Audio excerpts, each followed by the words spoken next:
Здравейте от поредния влог. Днес в този влог ще видите кръщенето на брат ми, първата му прическа и не знам какво още ще видим. Надявам се да ви е интересно и ще започнем първо с кръщенето на брат ми, което е от 10:30, извинете. От 10:30 в една църква близо до нас. И да, това е.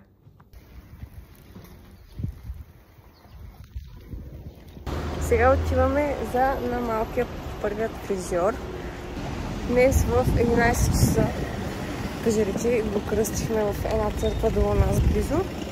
И точно след кръщаването му с чаден му записахме час за фризьор, понеже косата му е станала буйна и неукротима.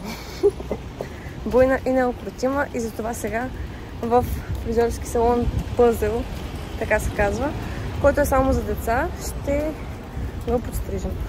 Сега ще отидем до салона да проверим дали можем да влезем по-рано, защото подранихме с половин час и няма какво да правим, така че ще отидем да проверим. Ето тук се намира салона.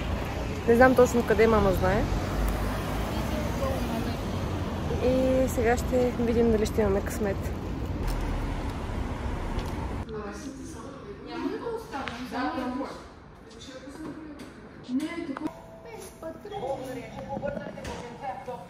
Много е хубаво тук.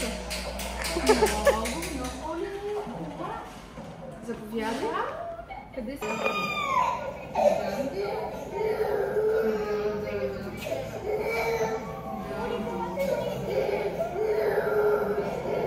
Готови сме вече.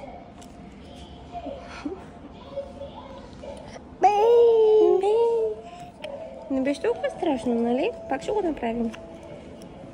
Получихме и такава картичка. Честита първа прическа с твоята косичка. Така, излязохме сега от фризьора. Както си знаехме, рева много. Но пък получихме грамота за това, че не е подал нито една сълза, макар че доста се порева. Даже включихме тачи на FaceTime да го разнообразя, ама не стана. В крайна сметка го подстригахме и сега е много хубав. Да, сега ще разходим малко в центъра. Сега сме до часовника на центъра и ще отидем да си вземем нещо студено да пием, защото това за нас и за фризьорката, даже и за тати. Охмръсна ми е камерата. Беше голямо приключение, но в крайна сметка успяхме. И сега ще си вземем нещо студено да пием. Тя фризьорката всъщност се свикнала, да. Но като за нас беше стресиращо малко. Покажа ли ще го колко е хубав подстриган. Вече спокоен в количката.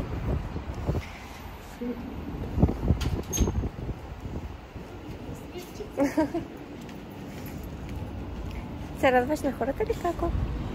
Много добре го подстригаха, обаче е целият в косми, защото нямаше как. Просто той се беше изплатил от реване, от сополи, от всичко и чак вкъщи, като го изкъпим, тогава ще се махнат космите.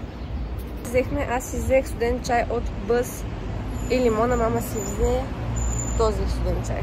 Не знаем какъв е. Май с горски плодове, не е ли? Арония. Добре. И сега ще отидем някъде да седнем, да си починем на сянка. Сега седнахме до фонтаните, за да може малкият да ги гледа, да се успокои малко. На сянка сме и даже подухва лек ветрец и не е идеално. Така че да. Сега с малкия чакаме тук пред еталона. Мама да влезе да пита дали имат такива халкички. Обеци за ето тук, понеже тя си направи тук горе обеца. Какво се обаждаш ти? И искаме да си вземем такива халкички вместо тези.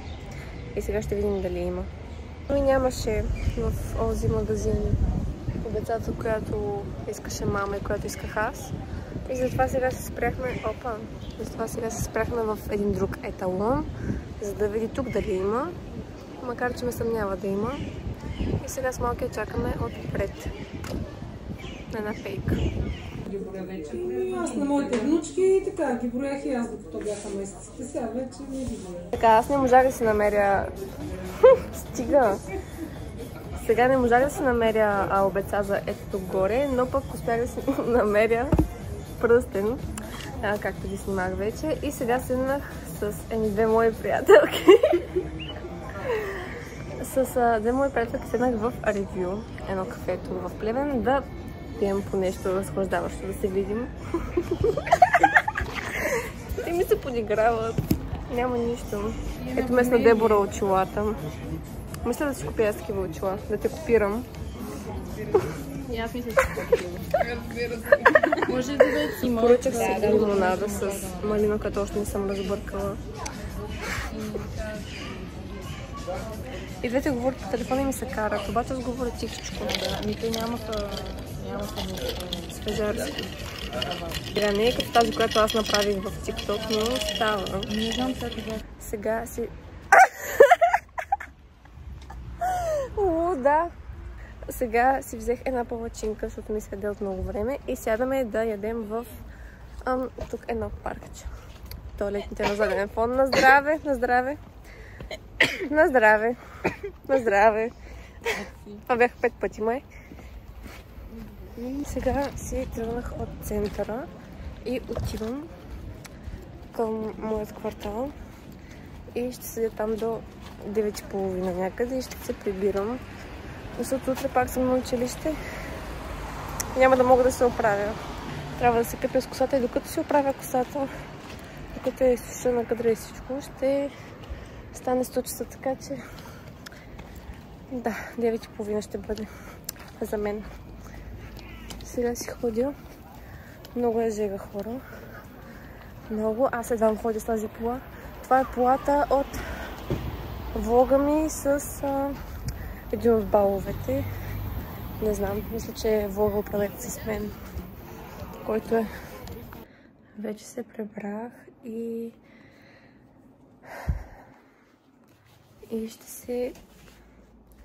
ще влизам да се къпя. Малко се оправям стаята преди това. Трябва да си оправя и леглото. Изкъпах се с косата, очевидно. И сега ще ви покажа рутината ми за оправяне на коса след баня.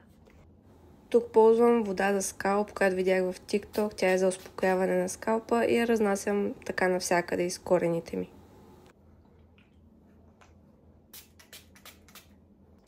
Този път няма да си оформям косата с четка или с пръст.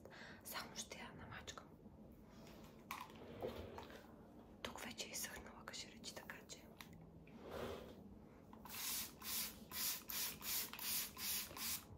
трябва да я подкисна. Заболяме пръста вече. Ползвам ето този крем за кадрици. Слагам малко, понеже е доста тежък на моята коса. И го разнасям навсякъде по дължините. Взимам четката от Чин, която видяхте в TikTok-а ми. И я сресвам ето така. Тук ви показвам как се разделя на кичури и се накадря по-добре. Тук приличам на подгизнал плъх. И я намокрям още, защото съхне бързо. И почваме с мачкането на косата.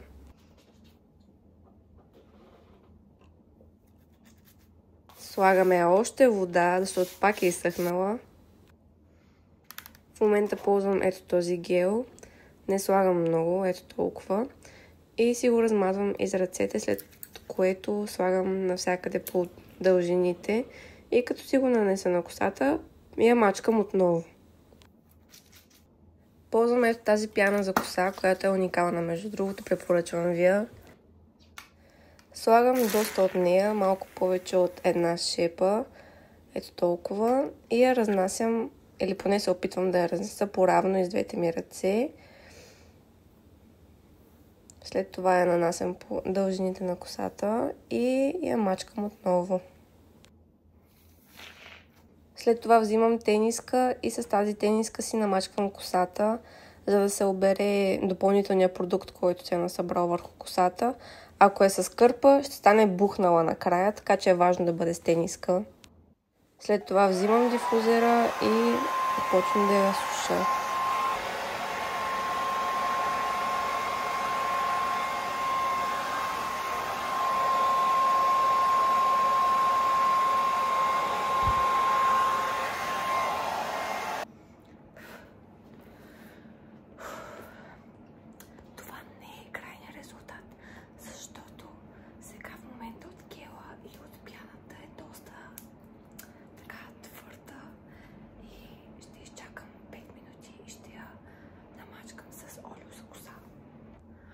Който ме следва в TikTok знае каква е разликата между това и това. Това са два различни метода за да си правите косата, ако ви е кътрева.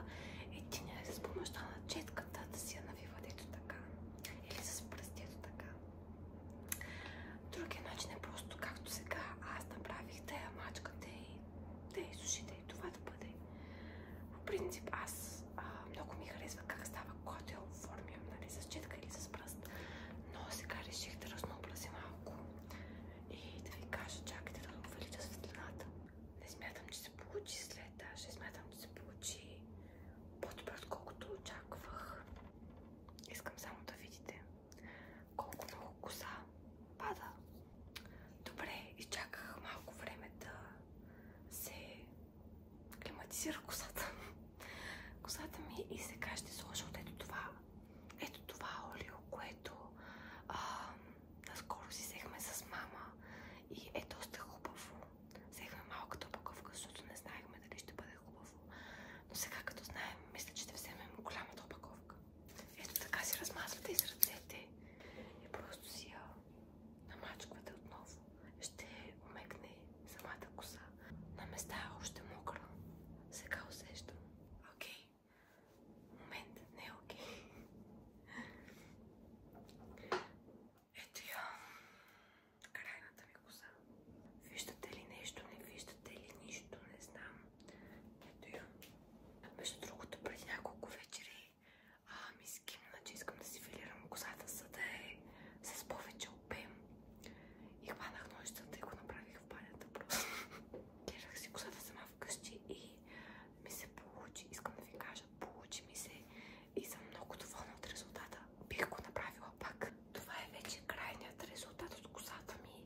Като на места все още е мокра и утре се надявам да изглежда по същия начин. Като за да си запазя формата на косата, си взех от Shein такава шапчица. Много е удобно, между другото, да се спи с нея. Аз си мислех, че няма да ми е удобно да спя с нея, обаче е доста удобно и ми запазва косата до следващия ден през нощта. Така че ако имате кътрева коса, ви препоръчвам да си вземете такова нещо. Всъщност така мисля да завърша влога, защото ще лягам. От днешния ден мога да кажа само, че изтормозихме брат ми до последно. Беше му много стрес на кръщането, беше му много стрес на първата прическа. Просто навсякъде това дете изпита голям стрес. Но това са хубави неща. Аз се радвам, че вече е подстриган, кръстен и всичко това е минало вече. Радвам се също така, че успях да споделя тези моменти с вас. Това го казвам във всеки влог, просто го смятам за изключително важно. Беше много интересен ден, с много емоции отново. Почти всички дни на мен са ми изпълнени с много емоции, както и да е. Между другото, не знам дали забравих да кажа, шепна, защото съм в моята стая, а нашите и брат ми спят в другата стая, точно ето тук, тази стена, нашите. И не искам да